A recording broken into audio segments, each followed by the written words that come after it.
Oui, malheureusement, c'est le candidat En Marche qui est en tête avec le Front National qui est en deuxième position. Donc je ne serai pas qualifiée pour le second tour de cette élection législative. Qu'est-ce que vous ressentez ce soir face à cette défaite ? Écoutez, c'est évidemment une grande déception et en même temps c'est difficile de lutter contre une vague.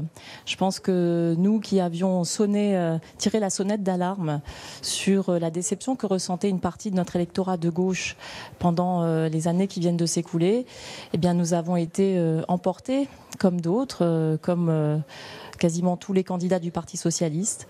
Donc je crois que quand la gauche n'assume plus ses valeurs de gauche, eh bien elle est battue. C'est la leçon que je tire de ce premier tour. Aurélie Filippetti, le Parti socialiste vit la catastrophe électorale de 93 en pire, si j'ose dire, puisque vous allez perdre énormément des centaines de députés.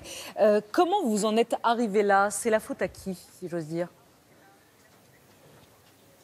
Écoutez, les responsabilités, elles sont partagées, mais ce qui est certain, c'est que partout à l'étranger, que ce soit en Allemagne, que ce soit en Grande-Bretagne, quand le PS renie ses valeurs, quand le PS renie les gens qu'il doit défendre, le monde du travail, le monde ouvrier, le monde des salariés, le monde des petits retraités, eh bien, quand on oublie pour qui on est là, pour qui on fait de la politique, eh bien, on est collectivement battu.